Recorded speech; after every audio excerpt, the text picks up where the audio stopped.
जय भीम, नमस्कार। मैं संदीप बहुत स्वागत करता हूं आप सभी का आपके अपने YouTube चैनल मेरा भारत पर। जी हाँ, भारत ने चांद पर अपना झंडा गाड़ दिया है और ऐसा झंडा गाड़ा है जो दुनिया में अभी तक किसी ने भी नहीं गाड़ा। यानी कि भारत चांद के साउथ पोल पर जा पहुंचा है, जहां अभी तक भी कोई अन्य देश नहीं पहुंचा।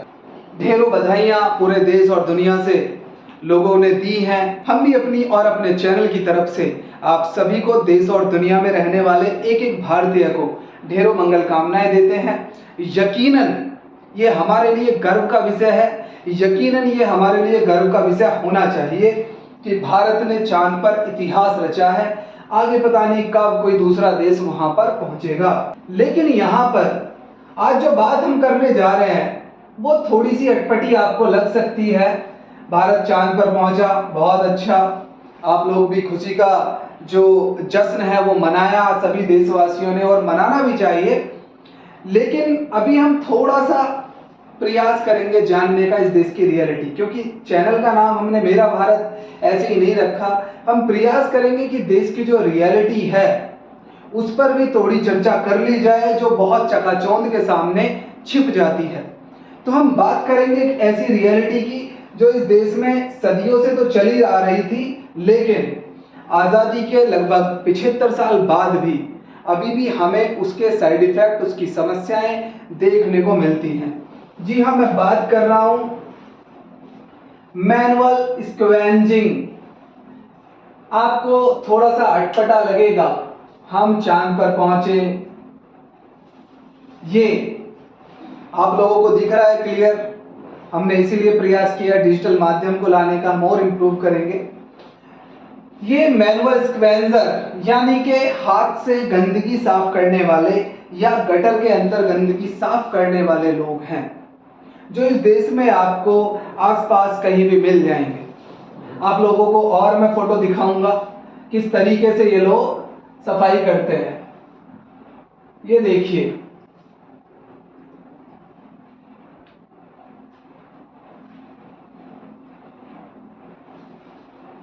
ये हाथ से सफाई करते हैं। और देखिए,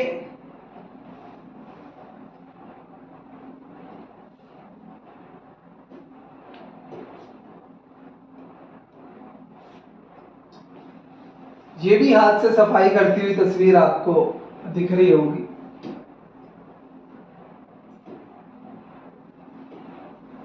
स्क्रीन पे आपको कुछ तस्वीरें अब दिख रही हैं जो गटर को साफ कर रहे हैं, और वो भी किससे, किसी इक्विपमेंट से नहीं। सिर्फ एक बाल्टी उनको दे दी जाती है, एक रस्सा थमा दिया जाता है, एक या दो लोग बाहर वेट करते हैं, उसको रस्सी के सहारे भेजते हैं, और उसके बाद वो गटर की या किसी भी गंदी जो सीवर्स हैं, सीवरेज लाइंस हैं, उनकी सफाई करते हैं। अब आप सोचोगे कि एक तरफ मैं चांद को दिखा रहा हूं, एक तरफ मैं दिखा रहा हूं, एक तरफ मैं चांद को दिखा रहा हूं, अपने स्पेस को दिखा रहा हूं जो चांद पर हमने पहुंचाया है, दूसरी तरफ मैं दिखा रहा हूं मैनुअल स्क्वेंजर्स यानी कि जो हाथ से गंदगी साफ कर रहे हैं। अब मेरा पर्पस क्या है दिखाने का, आप लोग समझ गए होंगे। वैसे सवाल बस इस बात का है कि जब आज 21वीं सदी में हमने चांद पर एक बार पुनः नया कीर्तिमान स्थापित किया, और यकीनन हम आगे भी, क्योंकि हमारे जो साइंटिस्ट हैं, हमारे जो देश के युवा हैं, जो लोग हैं, वो बराबर मेहनत करते हैं, तो आगे भी हम यकीनन एक नया कीर्तिमान इस दुनिया में रचेंगे और रचना चाहिए। लेकिन सवाल इस बात का है कि इस कीर्तिमान के साथ क्या हम उन समस्याओं को ध्यान में नहीं रखना चाहिए जो इस देश में हजारों लोगों के साथ घटित होती है। अगर हम बात करें यहाँ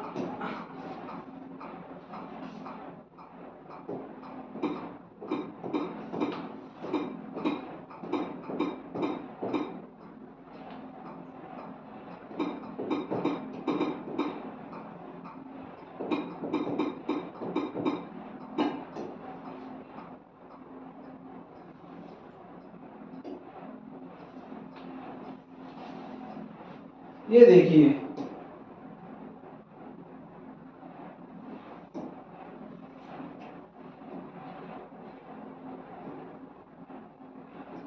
यहाँ आपको ये पूरी फोटोज मिल जाएंगी। यहाँ पर ये गूगल पे मैंने डाला है। यहाँ जब आप देखोगे तो चारों तरफ वीडियो फोटो आपको मिल जाएंगे। लॉ के हिसाब से मैनुअल स्क्वेंजर्स बिल्कुल मना ही है इस देश में, नहीं होना चाहिए। कोई भी सफाई अगर होगी तो वो मशीनों से होगी या फिर दूसरा कोई तरीका हो। लेकिन ये देखिए यहाँ पर आपको इतने फोटो आपको मिलेंगे रोजाना। और death,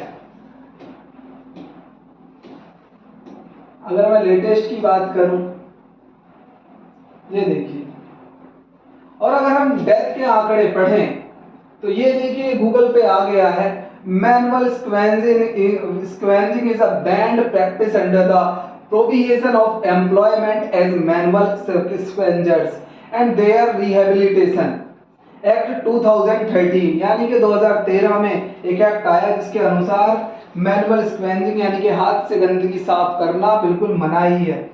as many as 339 people have died while cleaning sewers and septic tank in India in the last 5 years, according to government data। 25 जुलाई 2023 को ये इंडियन एक्सप्रेस में न्यूज आई है, इंडियन एक्सप्रेस ने छापा है। 5 साल में 339 डेथ। अब देखने को ये बहुत छोटे आंकड़े हैं, आपको लगेगा कि यार ये 339 डेथ हुई। सवाल इस बात का है कि पहली बात तो गवर्नमेंट सारे आंकड़े कभी नहीं शो करती। क्यों? क्योंकि सारे आंकड़े गवर्नमेंट तक पहुंचते ही नहीं। सपोज करो किसी आदमी ने अपने यहाँ सेप्टिक टैंक साफ करने के लिए कोई आदमी बुला लिया, लेबर बुला लिया, उसकी डेथ हो गई, तो लोग क्या कहते हैं कि भाई ये तो अपनी मर्जी से सफाई की इसने। अब वो आदमी गवर्नमेंट के पास तब जाएगा अगर वो कोई केस करेगा, कोई एफआईआर दर्ज होगी, तब जाके वो शामिल होगा गवर्नमेंट रिकॉर्ड में। लेकिन अगर हम इस डेटा को भी देखें, जितना डेटा हमने यहां पर देख रहे हैं, अगर हम इस डेटा को भी देखें तो सवाल इस बात का है कि जब हम चांद पर इतिहास रच चुके हैं, इतिहास रच रहे हैं, हम सूरज पर जाने की नंबर आ गया, तो इस देश में आज भी मैनुअल स्क्वेंजर्स क्यों हाथ से सफाई करके अपनी जान एक भी आदमी गवाए? आखिर क्यों इसको इतना गंभीर नहीं लिया जाता इस देश में कि जो लोग रोजाना मरते हैं सेप्टिक टैंक में, उनको गंभीरता से एक ऐसा लॉ बनाया जाए मजबूती से, ताकि लोग उसको फॉलो करें, और जो फॉलो ना करे उसको सीधा कठोर से कठोर सजा होनी चाहिए, सजा का प्रावधान। लेकिन सजा की जगह क्या होती है? सजा की जगह क्या होती है? ज्यादा से ज्यादा उनको थोड़ा बहुत मुआवजा दे दिया जाता है। क्यों? क्योंकि ये बेचारे दलित हैं, गरीब हैं, ऐसे लोगों की जान की भी कोई वैल्यू हम लोग नहीं मानते इस देश में। क्यों नहीं मानते? क्योंकि घूम फिर के सवाल वही आ जाता है। घूम फिर के सवाल क्या आ जाता है? वही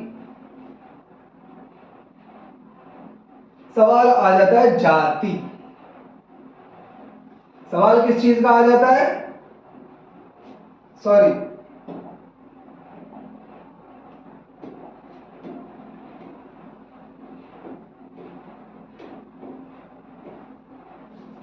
सवाल आ जाता है ये, ज्यादातर जो सफाई कर्मी हैं वो अभी भी एक ही जाति विशेष के हैं, ज्यादातर पूरे देश में जो भी मिलेंगे। अब सवाल ये है कि ये बेचारे कब तक आखिर मरते रहें? क्या इनकी जान की वैल्यू नहीं है? जहां हम हजारों करोड़ चांद पर जाने के लिए खर्च कर रहे हैं, जो कि होना चाहिए, जरूरी है, क्या हम इनके लिए ऐसे इक्विपमेंट नहीं बना सकते कि जब आदमी कोई सेप्टिक टैंक साफ करने जाए तो कुछ ऐसी इक्विपमेंट हो, ऐसी मशीनें हो जहां आदमी उनको सिर्फ ऑपरेट करे, ताकि उनको जान ना गंवानी पड़े? क्या हम इस तरफ ध्यान नहीं दे सकते? क्या हम अपनी मानसिकता बदल पाए हैं चांद पर जाने के बाद भी? क्या आज भी हम जाति से उबर पाए हैं? मैं कहता हूं नहीं। हम चांद पर क्या, हम सूरज पर भी चले जाएंगे तो भी हमारी मानसिकता से जाति नहीं जाएगी। हम जाति को सुपीरियर मानते आए थे, जाति को सुपीरियर मानते रहेंगे। क्यों? क्योंकि जिन लोगों को जाति से फायदा है वो कभी भी जाति को खत्म नहीं करना चाहेंगे। और वो खत्म भी आखिर क्यों करें, वो खत्म भी क्यों करें? सवाल तो ये है ना, जो लोग जाति से ग्रसित हैं, जो लोग जाति से परेशान हैं, जो पीड़ित हैं जाति से पीड़ित वाले भी क्या करते हैं,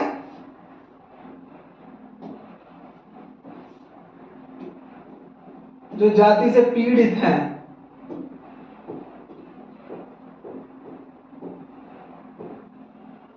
वो भी क्या कर रहे हैं, जाति पर गर्व।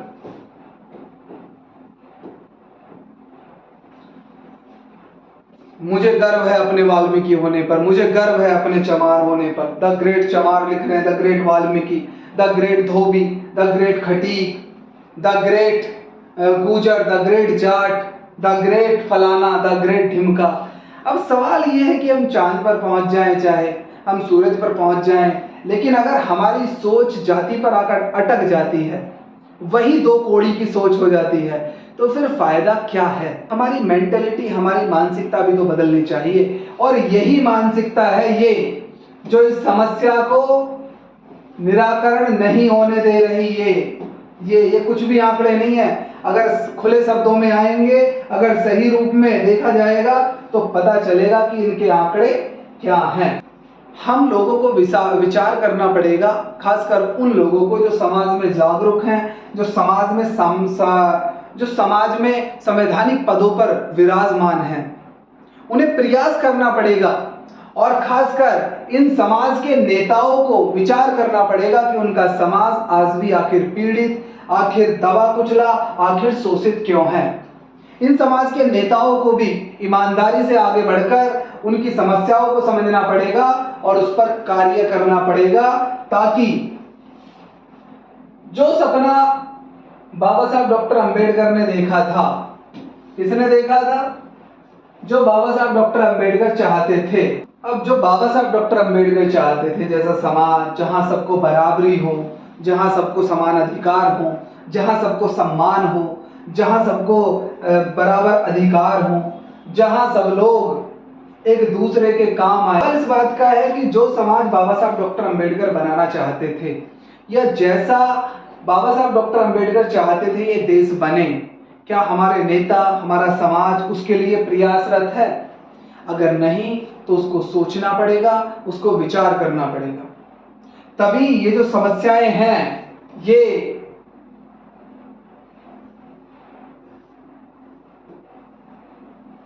ये समस्याएं कि एक तरफ तो हम चांद पर पहुंच गए,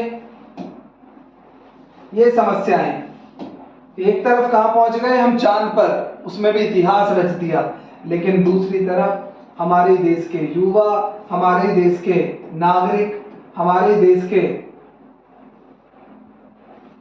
गरीब लोग रोजाना सेप्टिक टैंक में मर रहे हैं। तो दोस्तों हमें विचार करना पड़ेगा, इस तरफ हमें काम करना पड़ेगा, अपने नेताओं को हिदायत देनी पड़ेगी कि वो इस तरफ जरूर काम करें, इस तरफ सरकार से जवाबदेही मांगे, इस तरफ सरकार को बताना पड़ेगा कि आखिर ये एक भी आदमी की डेथ होती है तो क्यों होती है। अगर आपको वीडियो पसंद आए तो चैनल को सब्सक्राइब करें, शेयर करें और आगे आने वाले अपडेट के लिए बेल आइकन प्रेस करें। धन्यवाद। जय भीम। नमस्कार।